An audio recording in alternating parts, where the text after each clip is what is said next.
Okay देखिए question number second आपके सामने में अगेन बहुत ही आसान सा क्वेश्चन है, इनइक्वालिटी बेस्ड, राइट। देखिए इस क्वेश्चन में आपको क्या बोल रहा है, the number of integer n that satisfies the inequality. आपको एक इनइक्वालिटी का एक्सप्रेशन दिया हुआ है, आपको बोल रहा है if mod of n minus 60 is less than mod of n minus 100 is less than mod of n minus 20। आपको ये एक्सप्रेशन दिया हुआ है, राइट। तो सबसे पहले तो आप एक चीज समझिए, कभी अगर मैंने ऐसा लिखा मॉड ऑफ n माइनस 50 तो इसका मतलब क्या होता है, इसका मतलब होता है कि n का डिस्टेंस 50 से, राइट। देखिए मैंने अगर ऐसा लिखा, मैंने बोला मॉड ऑफ n माइनस 50 तो इसका मतलब क्या होगा, इसका मतलब ये होगा कि n का डिस्टेंस 50 से, राइट। तो इसका अगर आपको थोड़ा सा आइडिया है कि भाई इसको पढ़ते कैसे या इसका मीनिंग क्या होता है, तो आप डेफिनेटली इस क्वेश्चन को बहुत आसानी से सॉल्व कर सकते हो। मैं क्या करूंगा, मैं पहले इन दोनों को ले लेता हूं और बाद में इन दोनों को लेता हूं, तो इससे मुझे इजीली ये क्वेश्चन सॉल्व करने में हेल्प मिलेगी। सबसे पहले मैं इन दोनों एक्सप्रेशन को लेता हूं, मैं बोलूंगा mod of n minus 60 must be less then mod of n minus 100, और इधर मैं लेता हूं mod of n minus 100 must be less then mod of n minus 20, right. तो आप एक चीज समझिए, देखो इसको अगर मैं प्लॉट करने की कोशिश करूं तो यहां से क्रिटिकल पॉइंट कितना आएगा 60 और यहां से क्रिटिकल पॉइंट कितना आएगा 100, राइट। अब देखो n जो रहेगा ना वो वेरिएबल है, वो कहीं पे भी रह सकता है, वो कहीं पे भी रह सकता है। अगर मैं यहां पे बोलता ये लेस नहीं होता, ये अगर इक्वल होता, मतलब n का 60 से जो डिस्टेंस होगा वही डिस्टेंस n का 100 से होगा, तो याद रखिए ये वो पॉइंट होता है जो इनके एग्जैक्टली मिडल में आएगा। जैसे इनका अगर मिडल देखे तो 60 और 100, इसका मिडल पॉइंट कौन सा आएगा 80। तो आप देखो 80 का 60 से डिस्टेंस 20 यूनिट का होगा, और वैसे 80 का 100 से जो डिस्टेंस होगा वो भी 20 यूनिट होगा। अब मुझे एक बात बताइए, यहां पे मैंने लेस लिखना है या इक्वल टू लिखना है, लेस। तो जैसे जैसे ये 80 के इधर आएगा, n का वैल्यू 80 से छोटा होगा तो 60 से उसका जो डिस्टेंस है ना वो छोटा छोटा होते जाएगा, और 100 से उसका डिस्टेंस बढ़ते जाएगा। मतलब ये हुआ कि इसका जो आंसर होगा मैं डायरेक्टली बोल सकता हूं n must be less than 80। ये समझ में आया क्या? तो मैं बोलूंगा इसका आंसर होगा n must be less than 80। Equal to 80 पे वो इक्वल हो जाएगा, मुझे लेस चाहिए, मतलब वो 80 भी नहीं चलेगा, 80 से कम रहना चाहिए। आई होप ये समझ में आया, राइट। अब सेम लॉजिक आप इधर लगाओ, यहां पे अगर मैं लगाता हूं तो यहां से मुझे दो क्रिटिकल पॉइंट मिलेंगे, पहला क्रिटिकल पॉइंट मिलेगा 20 और यहां से आएगा 100। अब मुझे बताओ ये इक्वल टू कब हो जाएगा, ये इक्वल टू होगा इनके एग्जैक्टली मिडल पॉइंट पे। इनका एग्जैक्टली मिडल पॉइंट क्या आएगा, 20 और 100 का सम कर लो 120, 120 का आधा 60, मतलब एग्जैक्टली मिडल पॉइंट आएगा 60। तो 60 से 20 का डिस्टेंस देखो 40, और 60 से 100 का डिस्टेंस देख लो 40, राइट। कहने का मतलब ये जो डिस्टेंस आएगा ये इक्वल हो जाएगा 60 पे, लेकिन मुझे इक्वल नहीं चाहिए। अब देखो मुझे n का वैल्यू जो है ना वो 100 की तरफ चाहिए, क्योंकि 100 की तरफ n जैसे जैसे आएगा तो 100 से डिस्टेंस कम होगा और 20 से डिस्टेंस बढ़ते जाएगा। तो डेफिनेटली अब मैं बोलूंगा जो वैल्यू होगी वो 60 से इधर किसके तरफ में जाएगी, 100 के तरफ। मतलब n must be greater than 60। ये समझ में आएगा? यहां से मुझे क्या मिला, n का वैल्यू 80 से छोटा होगा, यहां से मुझे क्या मिला, n का वैल्यू 60 से बड़ा होगा। आप मुझे बताओ n का वैल्यू 60 से बड़ा होगा और 80 से छोटा होगा, तो सीधी सी बात है मैं बोल सकता n का वैल्यू क्या क्या हो सकता है, 61, 62, 63, 64 ऐसे चलेगा। 80 से छोटा होगा, मतलब ये मैक्स टू मैक्स कहां तक जाएगा, 79। तो टोटल कितनी n की वैल्यूज ये सेटिस्फाई कर रही है, तो इसको अगर निकालना है तो हम लोग कैसे निकालेंगे, last term minus first term plus 1, right. AP GP पे आ जाओ। नंबर ऑफ टर्म्स जो इसको सेटिस्फाई करेगी, हम बोलेंगे 79 माइनस 61 प्लस 1। तो 79 ये माइनस 61 प्लस 1 मतलब माइनस 60, और ये हो जाएगा आपका 19। कहने का मतलब टोटल 19 वैल्यू होगी जो इस इनइक्वालिटी को क्या करेगी, सेटिस्फाई, जहां पे n क्या रहेगा, एक इंटीजर वैल्यू, राइट। तो आप देख सकते होंगे ये क्वेश्चन भी मेरे भाई किसी भी एंगल से हार्ड क्वेश्चन नहीं था, बहुत आसान क्वेश्चन था। मतलब जो बच्चे डरते ना क्वांट से, उनको ये समझना पड़ेगा कि ऐसे भी क्वेश्चन आते हैं पेपर में। अगर आपने ये थोड़ा समझ के कर लिया तो बहुत आसानी से आप इस क्वेश्चन को देखिए। क्वेश्चन नंबर 3 आपके सामने में है। इस क्वेश्चन में आपको क्या बोल रहा है, identical chocolate pieces are sold in boxes of two sizes, small one and large one. The large box is sold for twice the price of small box. मतलब जो लार्ज वाला बॉक्स रहेगा उसको डबल प्राइस पे बेचा गया, जो कि स्मॉल बॉक्स का जो भी प्राइस रहेगा उसके कंपेयर में। अब आपको बोल रहा है इफ द सेलिंग प्राइस पर ग्राम of chocolate of the large box is 12% less than that in the small box, then the percentage by which the weight of chocolate in the large box exceeds than that in small box nearest equals to। तो देखो nearest बोला मतलब approximate calculation करना है, right. तो देखो आपको क्या समझ में आ रहा है, एक तो मुझे ये समझ में आ रहा है कि भाई दो बॉक्स के साइज थे, एक छोटा वाला साइज था एक बड़ा वाला साइज था, ये समझ में आया। आपको ये बोल रहा है कि भाई लार्ज बॉक्स का जो प्राइस है वो स्मॉल बॉक्स के प्राइस से डबल है, प्राइस की बात कर रहा हूं। तो इसका मतलब जैसे मान लो अगर ये 100 रुपए में बेचा जाएगा तो ये कितने में बेचा जाएगा, 200 रुपए में बेचा जाएगा, ये समझ में आएगा। ये मैंने अपनी तरफ से अज्यूम किया।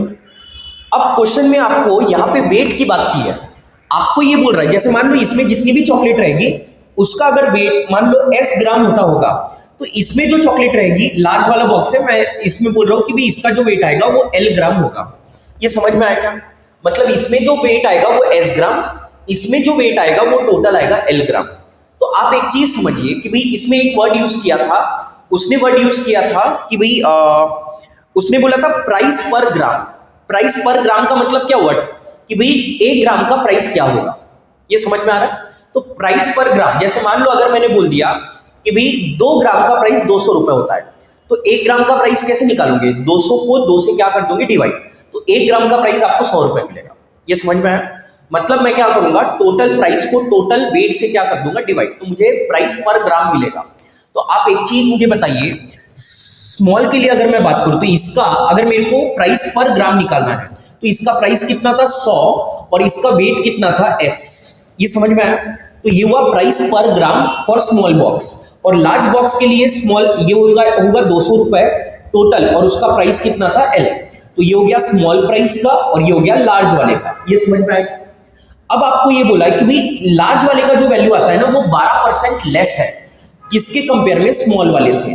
तो मैं इन दोनों का एक काम करता हूं, मैं रेशियो ले लेता हूं। तो यहां से अगर मैं रेशियो ले लूं तो मैं बोलूंगा 100/S डिवाइडेड बाय 100/L। इनका वैल्यू अगर देखो तो उसने बोला है कि भाई स्मॉल वाले से लार्ज वाले का जो प्राइस आएगा वो 12% लेस होगा। तो 12% लेस होने का मतलब क्या हुआ कि अगर ये 100 है तो ये कितना रहेगा 88 रहेगा। ये समझ में आएगा, मैंने सिंपली दोनों का क्या कर लिया रेशियो। तो आप एक चीज समझिए, अगर मैं दोनों का रेशियो लेता हूं तो ये 100 से 100 क्या हो जाएगा कैंसल, ये L घूम के ऊपर आएगा तो L ऊपर आएगा S नीचे में आएगा, ये वैल्यू आपको मिलेगी 100 डिवाइडेड बाय 88। ये समझ में आया क्या? इसका मतलब ये होता है कि भी L का वैल्यू अगर 100 है, मतलब लार्ज वाले का अगर मान लो 100 ग्राम है तो छोटे वाले बॉक्स में कितनी चॉकलेट रही होगी 88 ग्राम।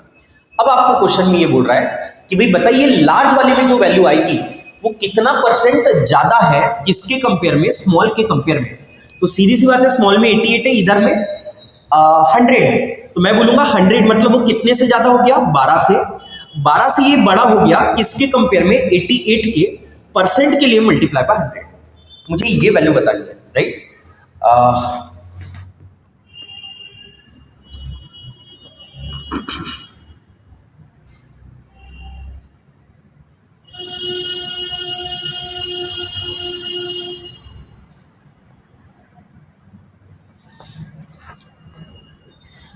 यहां पे एक छोटा सा करेक्शन है,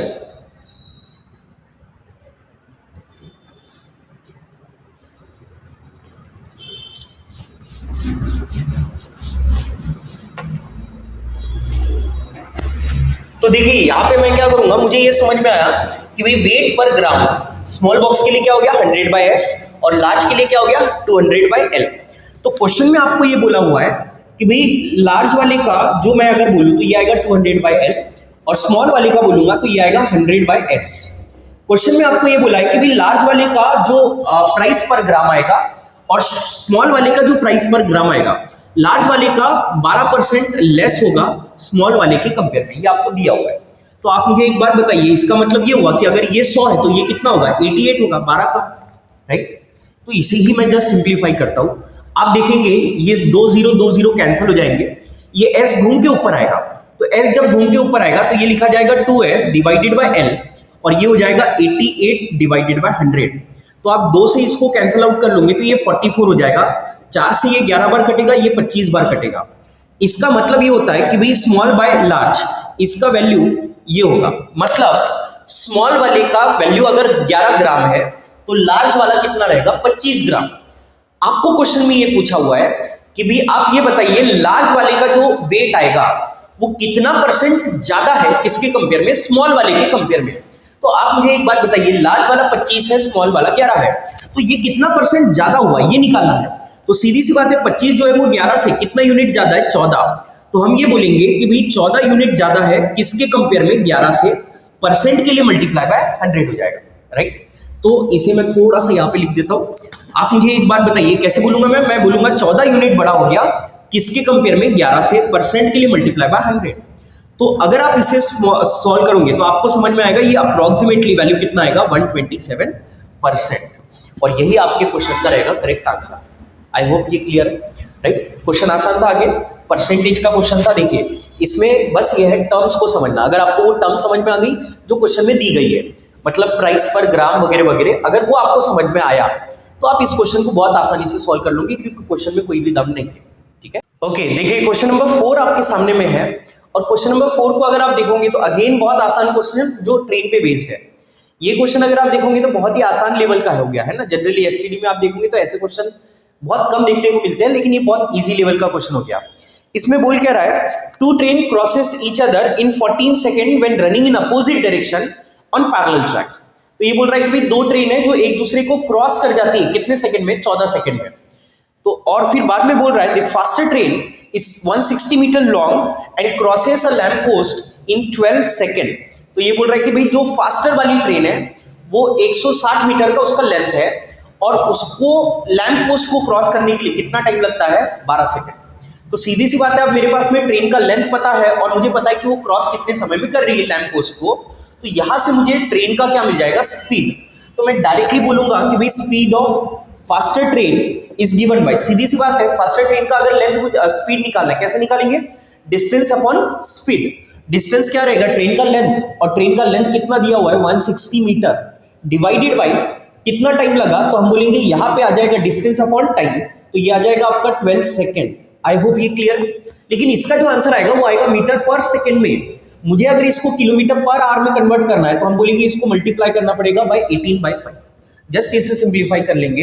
ये 4 से अगर आप कैंसिल आउट करोगे तो ये 3 हो जाएगा, ये 40 बार कटेगा, 5 से 40 8 बार कटेगा और 3 से 18 6 बार कटेगा, तो ये 8 से 48 हो जाएगा। इसीलिए ये हो जाएगा 48 kilometre per hour. I hope ये क्लियर है, राइट। तो फास्टर ट्रेन का स्पीड कितना मिल गया, 48 किलोमीटर पर आवर।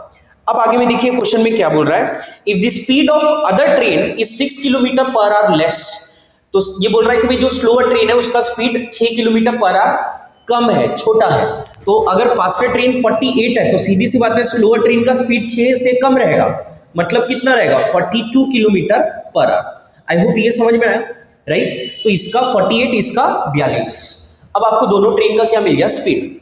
क्वेश्चन में आगे में क्या बोल रहा है, then the length of shorter, जो बोल रहा है कि भाई एक फास्टर और एक स्लोअर ट्रेन है, तो बोल रहा है स्पीड ऑफ स्लोअर ट्रेन कितना रहेगा, सॉरी आपको बताना है कि भाई स्लोअर ट्रेन का जो लेंथ रहेगा वो कितना रहेगा। तो आपको एक चीज बताइए, क्वेश्चन में दिया हुआ है कि भाई दो ट्रेन है, एक है स्लोअर वाली एक है फास्टर वाली। मान लो ये फास्टर वाली है और ये स्लोअर वाली है। तो फास्टर वाली ट्रेन का आपको स्पीड पता है 48 होता है, इसका स्पीड पता है आपको 42 होता है। फास्टर वाले का जो लेंथ है वो पता है 160 मीटर है, इसका लेंथ आपको निकालना है। तो देखिए आपको पेपर में ये डायग्राम उतारने की जरूरत नहीं है, जस्ट समझाने के लिए मैं आपको ये डायग्राम उतार रहा हूँ। तो इसको टाइम कितना लगा था दोनों ट्रेन को एक दूसरे को क्रॉस करने के लिए, क्वेश्चन में दिया हुआ था कि भाई कितना टाइम लगता है, 14 सेकेंड। तो आप मुझे बताइए टाइम कैसे निकालते हैं, टाइम निकालते हैं डिस्टेंस अपॉन स्पीड से। तो हम बोलेंगे डिस्टेंस टोटल दोनों का लेंथ हो जाएगा 160 plus x, right, divided by में आएगा देयर रिलेटिव स्पीड। और दो ट्रेन जब एक दूसरे को अपोजिट डायरेक्शन में क्रॉस करेंगे तो उनका रिलेटिव स्पीड क्या होगा, ऐड। तो 48 प्लस 42 दोनों को ऐड कर लेंगे तो ये हो जाएगा 90 किलोमीटर पर आवर। इसको मीटर पर सेकंड में कन्वर्ट करने के लिए 5/18 कर देंगे, तो 18 से ये कितने बार कट जाएगा, 5 बार। तो 5 × 5 ये हो जाएगा आपका 160 प्लस x डिवाइडेड बाय 25। और ये जो टाइम है ये आपको दिया हुआ था 14 सेकेंड। तो आप मुझे बताइए ये 25 उधर जाके क्या हो जाएगा, मल्टीप्लाई। तो 25 × 14 कर लेंगे तो ये वैल्यू आपको मिल जाएगा 350। इसीलिए हम बोलेंगे 160 plus x is equals to 350। तो ये 160 उधर जाके क्या हो जाएगा, माइनस, इसीलिए x का वैल्यू आएगा 190 मीटर। मतलब जो स्लोअर ट्रेन है उसका जो लेंथ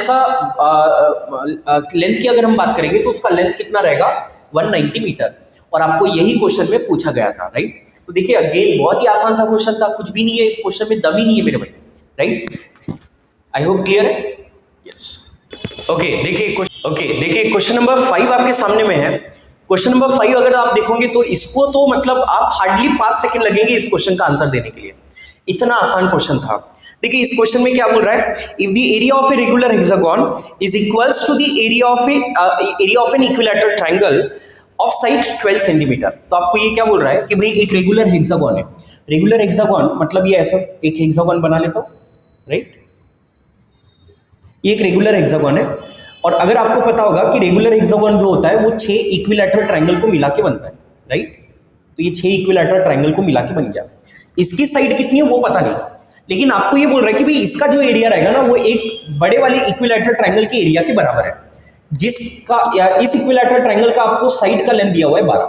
तो आप एक चीज समझिए कि भाई अगर एरिया मान लो ये अगर एरिया एक ए है तो ये हर एक ट्रायंगल का एरिया ए रहेगा।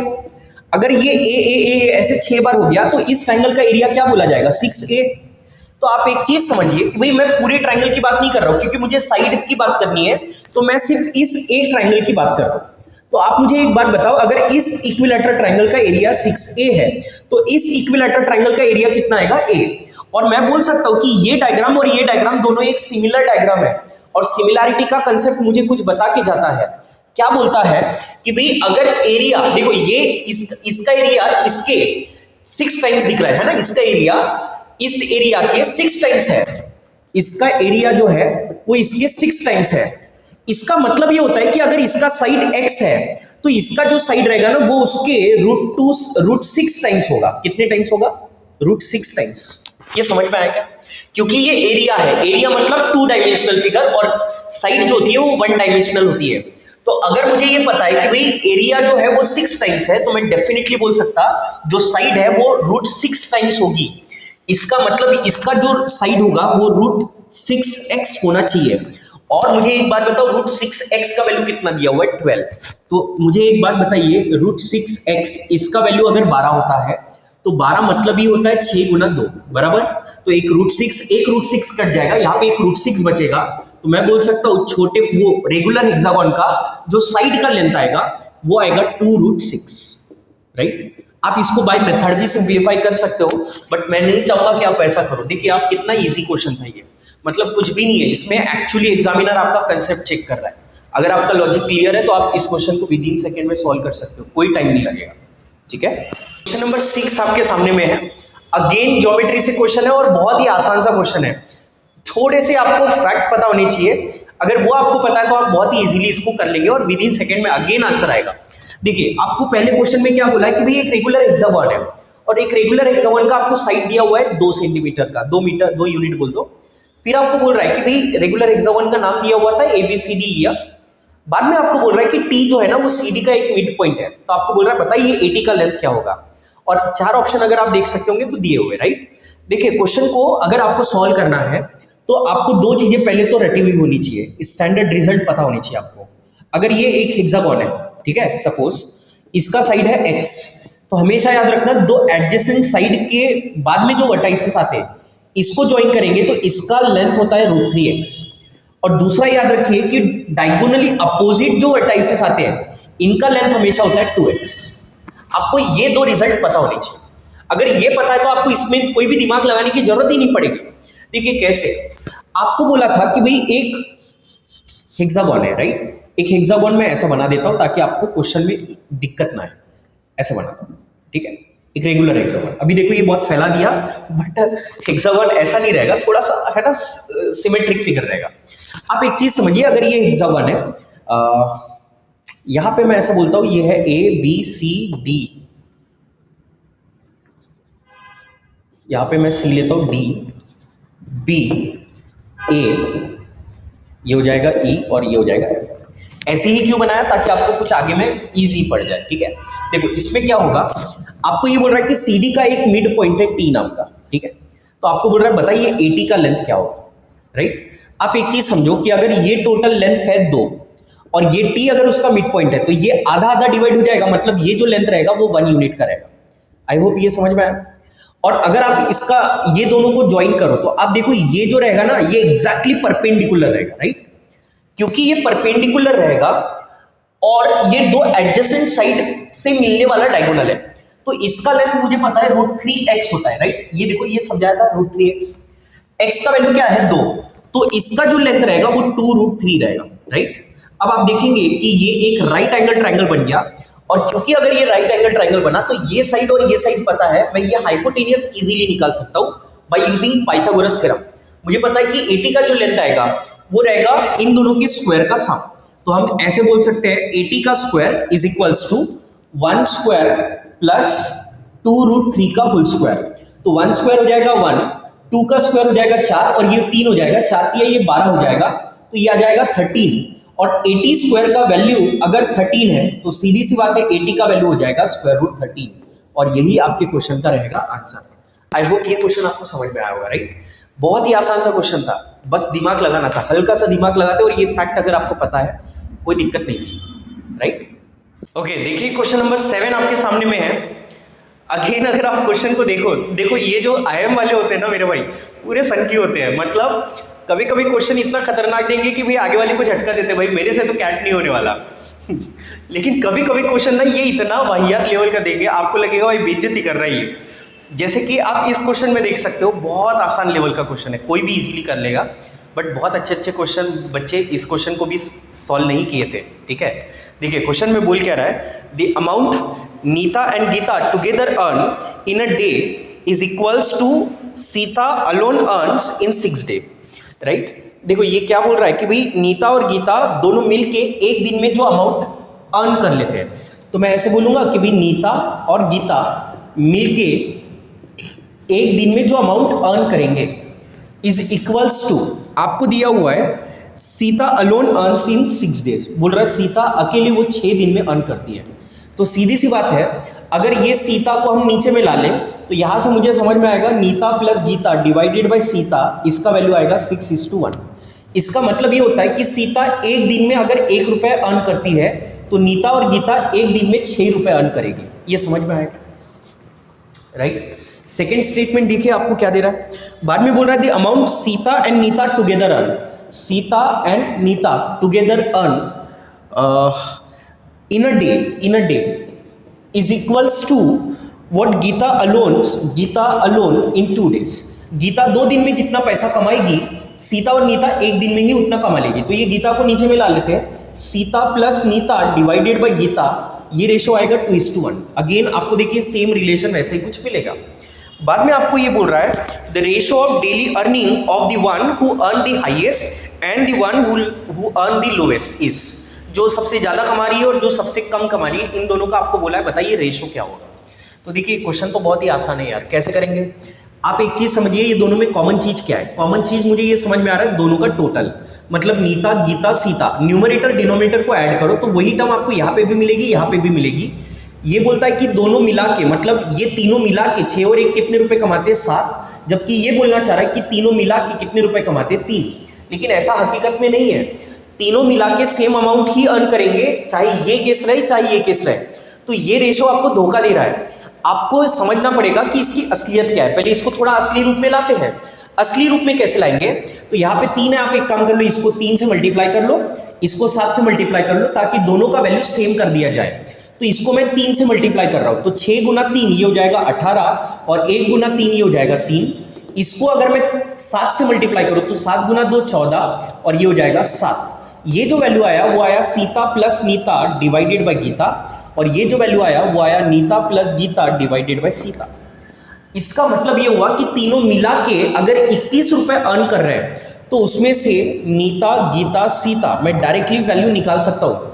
सीता कितना रुपया अर्न करेगी 3 रुपए, नीता गीता और ये सीता है मान लो, तो सीता कितने रुपए अर्न करेगी 3 रुपए, गीता कितने रुपए अर्न करेगी 7 रुपए, और 7 और 3 ये 10 हो जाएगा। तो 21 में से 10 रुपए माइनस कर लो, मतलब नीता कितने कमाएगी 11 रुपए। तो आप एक चीज बताइए, इसमें सबसे हाईएस्ट पैसा कौन कमा रही है नीता, और सबसे लोवेस्ट पैसा कौन कमा रही है सीता। तो डेफिनेटली मैं बोलूंगा हाईएस्ट अर्निंग मेंबर 11, लोवेस्ट कितना कमाया जा रहा है 3, दोनों का रेशियो क्या होगा 11:3। और यही क्वेश्चन में आपको पूछा गया था। अब बताइए मुझे क्या क्वेश्चन में दम था? नहीं था मेरे भाई, है ना। बहुत ही आसान सा क्वेश्चन था। ये पढ़ के अगर मान लो कोई नहीं भी पढ़ रहा होगा ना, जिसने कैट प्रिपेयर नहीं भी किया होगा, अगर ये क्वेश्चन, ये वीडियो देख रहा है और ये क्वेश्चन का सॉल्यूशन अगर समझ में आ रहा है उसको, तो डेफिनेटली उसने एक कैट के लिए अटेम्प्ट देना चाहिए। और मान लो अगर कोई पहले से प्रिपेयर कर रहा है और मान लो अभी अपकमिंग में उसका पेपर है, तो आपको ये समझना पड़ेगा कि पेपर में बहुत हार्ड क्वेश्चन नहीं आते हैं। आप अपने माइंड से बिल्कुल ये निकाल दो, ईजी क्वेश्चन आते हैं। ईजी पे फोकस करो, कंसेप्ट पे फोकस करो। जितना कंसेप्ट तुम्हारा स्ट्रांग रहेगा, क्वेश्चन ईजिली हो जाएगा मेरे भाई। आगे बढ़ते हैं। ओके, देखिए क्वेश्चन नंबर 8 आपके सामने में है, और क्वेश्चन नंबर 8 को भी अगर आप देखोगे तो अगेन बहुत इजी क्वेश्चन आपके सामने में है। देखिए क्वेश्चन में बोल क्या रहा है, onion is sold for 5 consecutive month at the rate of 10 rupees, 20 rupees, 25 and then 50 rupees per kg। तो ये 5 महीनों का आपको रेट दिया हुआ है, ठीक है, कि भाई किस महीने में? 3 मंथ। मतलब वो बोल रहा है कि भाई पहले 3 महीने में एक सर्टेन अमाउंट उन्होंने खर्च किया था, हर महीने में सेम, पहले 3 महीने में। और बाद में बोल रहा है and then spend half the amount on onion on each of the next 2 month. मतलब अगले 2 महीनों में पहले जितना अमाउंट खर्च किया था हर महीने में, उसके एग्जैक्टली आधा अमाउंट अगले। देखिए क्वेश्चन बहुत आसान है। आपने क्या करना है, बस कोई भी एक वैल्यू अज्यूम कर लो। जैसे मान लो देखो आपको ना ये दिया, सॉरी ये रेट था, ठीक है, कि भाई 1 किलो ऑनियन इतने का होता है। मान लेते हैं कि पहले 3 महीने में हर महीने में जो पैसा खर्च हुआ वो 100 रुपए हुआ। तो आप मुझे एक बात, ओके देखिए क्वेश्चन नंबर 9 आपके सामने में है। अगेन क्वेश्चन नंबर 9 अगर आप देखोगे तो परमुटेशन कॉम्बिनेशन से रिलेटेड क्वेश्चन है। थोड़ा सा ट्रिकी है, आपको कंसेप्ट पता होना चाहिए तो आप ये क्वेश्चन को कर सकते हो, लेकिन इजी है। तो बोल रहा है बताइए टोटल तरीके कितने बनेंगे अगर 1 to 8, 1 through 8 बोल रहा हूँ। 7 और 8 साथ में नहीं आएगा, तो इसके 2 केस बनेंगे। इसके एक केस ये बनेगा कि या तो 7 और 8 में से कोई एक आएगा, या फिर हो सकता है दोनों के दोनों नहीं आएंगे, राइट। मैं बोल रहा हूं कि दोनों साथ में नहीं चाहिए, तो इसका मतलब क्या हुआ कि या तो 7 आएगा या तो 8 आएगा या फिर दोनों नहीं आएंगे। तो सीधी सी बात है, मैं क्या करता हूं, मैं बोलूंगा 1 2 3 4 5 6 7 and 8। तो मैं पहले केस की बात करता हूं। देखो मैं इस क्वेश्चन को 2 पार्ट में डिवाइड कर रहा हूं। सबसे पहले मैं बोलूंगा कि भाई क्वेश्चन में देखो, क्वेश्चन में आपको ये बोला है कि भाई कम से कम 3 एलिमेंट तो आपने सेलेक्ट करने हैं, क्योंकि उसमें बोला है उसने कि भाई 3 और मोर, है ना, तो मतलब कम से कम 3। अब बचे यहाँ पे देखो ये 3 एलिमेंट हो गए, तो जो मिनिमम कंडीशन थी वो ओके। देखिए क्वेश्चन नंबर 10 आपके सामने में है। क्वेश्चन नंबर 10 अगर आप देखोगे तो अगेन ये प्रॉफिट एंड लॉस से रिलेटेड क्वेश्चन है और इजी क्वेश्चन है, लेकिन बाय मेथड अगर आप इसको सॉल्व करेंगे तो बहुत लेंथी है क्वेश्चन, ये अच्छा खासा टाइम लेगा पेपर में। इस क्वेश्चन को अगर आप लॉजिक से सॉल्व करोगे तो बहुत इजीली जल्दी हो जाएगा सॉल्व। देखिए क्वेश्चन में बोला क्या है, इस क्वेश्चन में आपको बोल रहा है कि भाई अमन नाम का एक बंदा है, उसने समथिंग नंबर ऑफ एप्पल खरीद समथिंग नंबर ऑफ वो बोल रहा है पेन खरीदे। आपको नहीं पता कितने पेन खरीदे हैं, तो मैं यहां पे अज्यूम करता हूं, मान लेते उसने n पेन खरीदे, और कितने दाम से खरीदे थे, तो उसने बोला 8 रुपए के दाम से खरीदे थे। तो आप मुझे एक बात बताओ, n पेन खरीदे 8 रुपए के दाम से, तो उसका कॉस्ट प्राइस क्या हो जाएगा 8n। अब उस पेन को उसने बेचना था, तो बेचने के लिए उसने एक बंदे को हायर किया, उसको कुछ वेजेस पे करना पड़ा होगा। मान लेते उसने कितना वेज पे किया W। तो क्या मैं बोल सकता हूं कि जो टोटल कॉस्ट प्राइस हो जाएगा वो 8n प्लस W रुपीज हो जाएगा, ये हो जाएगा टोटल कॉस्ट प्राइस, ठीक है। अब आपको क्वेश्चन में क्या बोल रहा है कि भाई उसको जब बेचना था तो उसने क्या किया, वो n पेन में से, उन n पेन में से उसने सबसे पहले 100 पेन बेचे और यहां पे बचे हुए पेन बेचे। ये समझा क्या? 100 पेन को उसने 12 के दाम से बेचा और जो बचे हुए पेन है उसको उसने 11 के दाम से बेचा, तब जाके उसको 300 रुपए का प्रॉफिट हुआ। ये समझ में आया? देन आपको क्वेश्चन में ये बोल रहा है कि भाई यहां पे अगर ये 12 के दाम से बेचता है और बचे वाले पेन को अगर 9 के दाम से बेचता है तो उसको 300 रुपए का लॉस होगा। ये क्वेश्चन में कंडीशन दिया हुआ है। अब आप एक चीज समझिए कि भाई यही पे पूरा ट्रिक है। कैसे? अगर आप इसको समझोगे तो देखो, इसके कारण तो डेफिनेटली कोई भी डिफरेंस नहीं आ रहा होगा, जो भी डिफरेंस आ रहा है ना वो इसी के कारण आ रहा है, पक्का।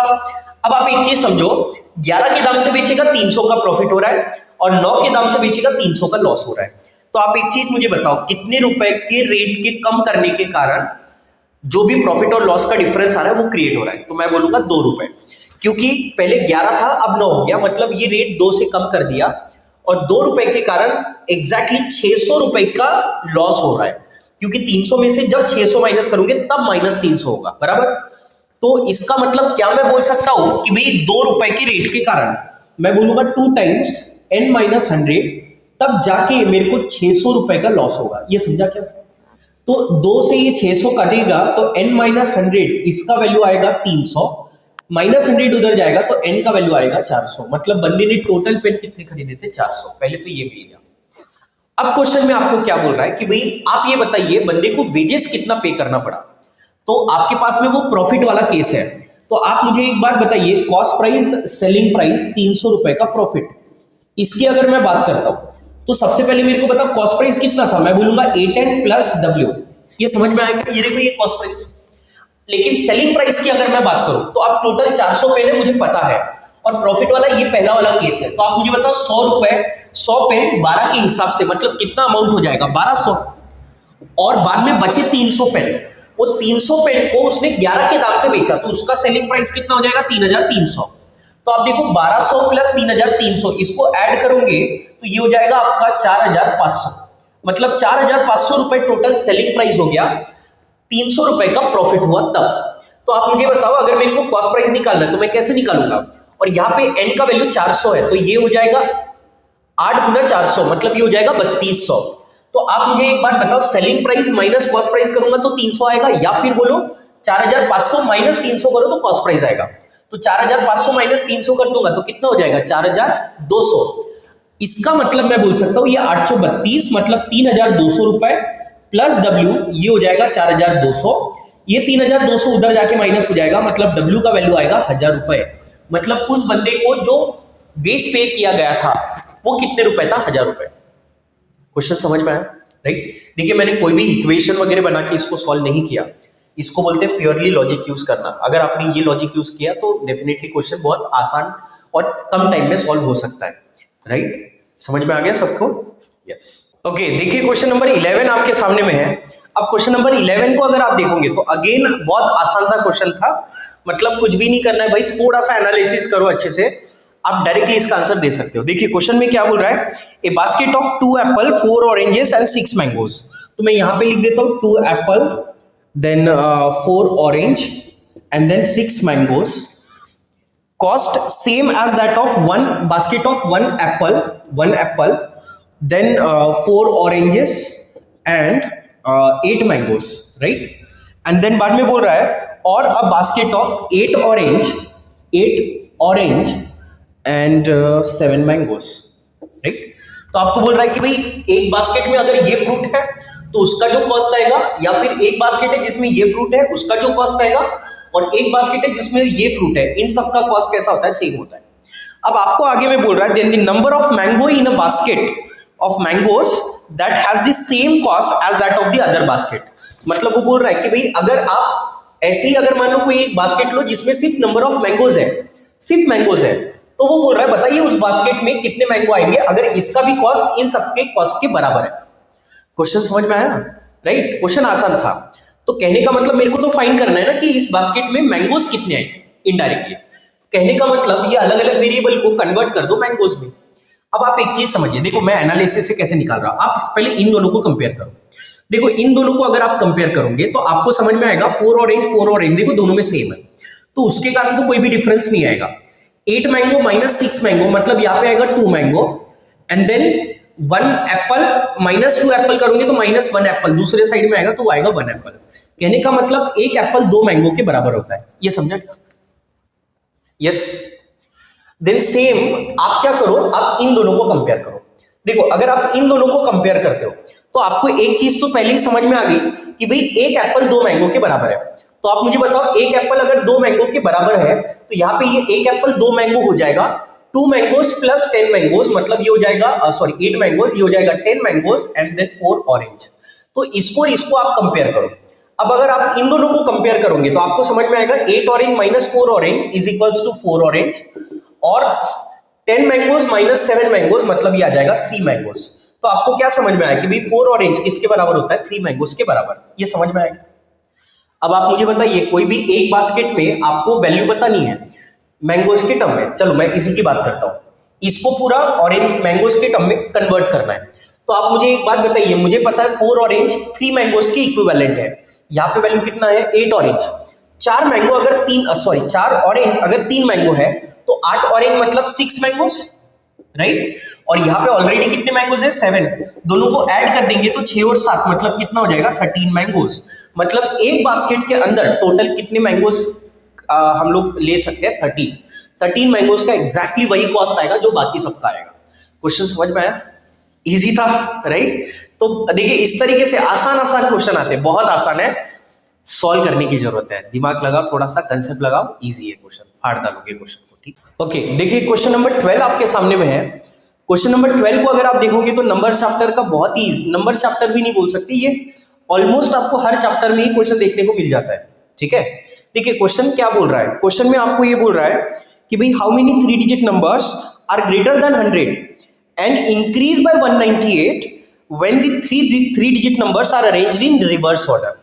कहने का मतलब वो बोलना चाह रहा है कि भाई एक 3 डिजिट नंबर है, अगर आप उसको रिवर्स करोगे तो उसका जो डिफरेंस आएगा या फिर बोलो वैल्यू बढ़ जाएगी, कितने से वैल्यू बढ़ जाएगी 198 से। तो वो बोल रहा है बताइए ऐसे कितने नंबर है। देखो 100 से तो बड़े सारी 3 डिजिट नंबर रहेंगे एक्सेप्ट 100। तो वो बोलना चाह रहा है भाई 100 को आप कंसीडर मत करो, उसको छोड़ के बाकी सारे चलेंगे। ये समझ में आया क्या, राइट।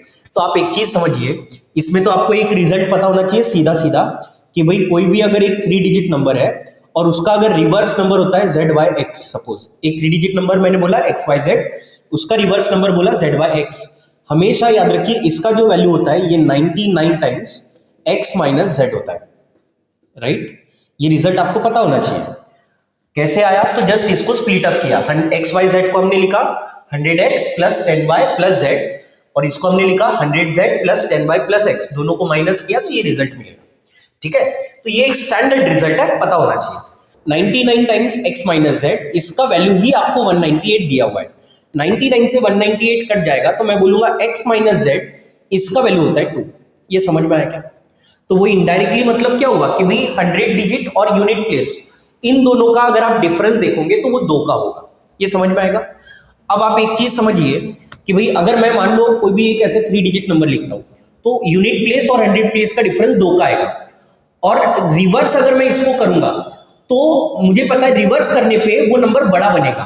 तो रिवर्स नंबर करने पे नंबर बड़ा बन रहा है, ये कब पॉसिबल है? ये तब पॉसिबल है जब यूनिट प्लेस वाला वैल्यू बड़ा रहेगा इसके कंपेयर में और 2 का डिफरेंस रहेगा। तो सीधी सी बात है, अगर ये 1 है तो ये 3 रहेगा, अगर ये 2 है तो ये 4 रहेगा, अगर ये 3 है तो ये 5 रहेगा, अगर ये 4 है तो ये 6 रहेगा, अगर ये 5 है तो ये 7 रहेगा, अगर ये 6 है तो ये 8 रहेगा, अगर ये 7 है तो ये 9 रहेगा, और 9 से ज्यादा होगा नहीं।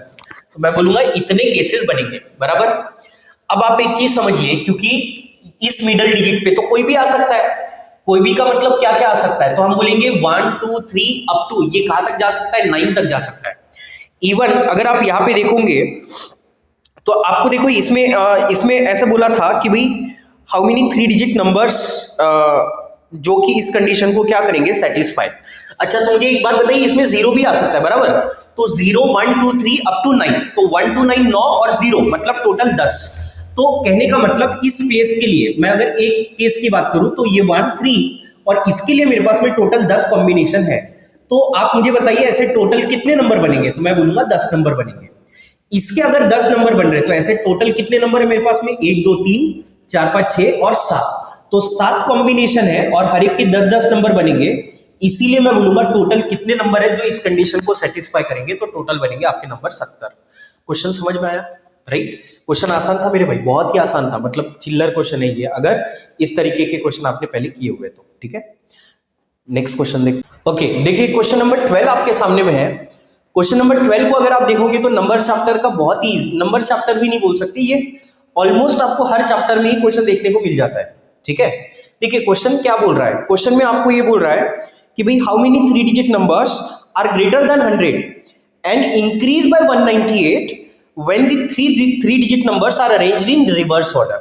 कहने का मतलब वो बोलना चाह रहा है कि भाई एक 3 डिजिट नंबर है, अगर आप उसको रिवर्स करोगे तो उसका जो डिफरेंस आएगा या फिर बोलो वैल्यू बढ़ जाएगी, कितने से वैल्यू बढ़ जाएगी 198 से। तो वो बोल रहा है बताइए ऐसे कितने नंबर है। देखो 100 से तो बड़े सारी 3 डिजिट नंबर रहेंगे एक्सेप्ट 100। तो वो बोलना चाह रहा है भाई 100 को आप कंसीडर मत करो, उसको छोड़ के बाकी सारे चलेंगे। ये समझ में आया क्या, राइट। तो आप एक चीज समझिए, इसमें तो आपको एक रिजल्ट पता होना चाहिए सीधा सीधा कि भाई कोई भी अगर एक 3 डिजिट नंबर है और उसका अगर रिवर्स नंबर होता है ZYX, सपोज एक 3 डिजिट नंबर मैंने बोला XYZ, उसका रिवर्स नंबर बोला ZYX, हमेशा याद रखिए इसका जो वैल्यू होता है ये 99 टाइम्स X माइनस Z होता है, राइट। ये रिजल्ट आपको पता होना चाहिए। कैसे आया, तो जस्ट इसको स्प्लिट अप किया, XYZ को हमने लिखा 100X plus 10Y plus Z, और इसको हमने लिखा 100Z plus 10Y plus X, दोनों को माइनस किया तो ये रिजल्ट मिलेगा, ठीक है। तो ये एक स्टैंडर्ड रिजल्ट है, पता होना चाहिए। 99 टाइम्स X माइनस Z, इसका वैल्यू ही आपको 198 दिया हुआ है, 99 से 198 कट जाएगा तो मैं बोलूंगा X माइनस Z, इसका वैल्यू होता है 2। ये समझ में आया क्या? तो वो इनडायरेक्टली मतलब क्या हुआ कि भाई 100 डिजिट और यूनिट प्लेस, इन दोनों का अगर आप डिफरेंस देखोगे तो वो 2 का होगा।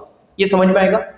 अब आप एक चीज समझिए कि भाई अगर मैं मान लो कोई भी एक ऐसे 3 डिजिट नंबर लिखता हूं तो यूनिट प्लेस और 100 प्लेस का डिफरेंस 2 का आएगा, और रिवर्स अगर मैं इसको करूंगा तो मुझे पता है रिवर्स करने पे वो नंबर बड़ा बनेगा। तो रिवर्स नंबर करने पे नंबर बड़ा बन रहा है, ये कब पॉसिबल है? ये तब पॉसिबल है जब यूनिट प्लेस वाला वैल्यू बड़ा रहेगा इसके कंपेयर में और 2 का डिफरेंस रहेगा। तो सीधी सी बात है, अगर ये 1 है तो ये 3 रहेगा, अगर ये 2 है तो ये 4 रहेगा, अगर ये 3 है तो ये 5 रहेगा, अगर ये 4 है तो ये 6 रहेगा, अगर ये 5 है तो ये 7 रहेगा, अगर ये 6 है तो ये 8 रहेगा, अगर ये 7 है तो ये 9 रहेगा, और 9 से ज्यादा होगा नहीं। तो मैं बोलूंगा इतने केसेस बनेंगे, बराबर। अब आप एक चीज समझिए, क्योंकि इस मिडल डिजिट पे तो कोई भी आ सकता है, कोई भी का मतलब क्या क्या आ सकता है, तो हम बोलेंगे 1 2 3 अप टू, ये कहां तक जा सकता है? 9 तक जा सकता है। इवन अगर आप यहां पे देखोगे तो आपको देखो इसमें ऐसा बोला था कि भाई हाउ मेनी 3 डिजिट नंबर्स जो कि इस कंडीशन को क्या करेंगे? सेटिस्फाई। अच्छा, तो मुझे एक बात बताइए, इसमें 0 भी आ सकता है, बराबर। तो 0 1 2 3 अप टू 9, तो 1 2 9 9 और 0 मतलब टोटल 10। तो कहने का मतलब इस केस के लिए मैं अगर एक केस की बात करूं तो ये 1 3 और इसके लिए मेरे पास में टोटल 10 कॉम्बिनेशन है। तो आप मुझे बताइए ऐसे टोटल कितने नंबर बनेंगे? तो मैं बोलूंगा 10 नंबर बनेंगे। इसके अगर 10 नंबर बन रहे तो ऐसे टोटल कितने नंबर है मेरे पास में? 1 2 3 4 5 6 और 7, तो 7 कॉम्बिनेशन है और हर एक के 10 10 नंबर बनेंगे। इसीलिए मैं बोलूंगा टोटल कितने नंबर है जो इस कंडीशन को सेटिस्फाई करेंगे, तो टोटल बनेंगे आपके नंबर 70। क्वेश्चन समझ में आया? राइट। क्वेश्चन आसान था मेरे भाई, बहुत ही आसान था, मतलब चिल्लर क्वेश्चन है ये, अगर इस तरीके के क्वेश्चन आपने पहले किए हुए तो। ठीक है, नेक्स्ट क्वेश्चन देख।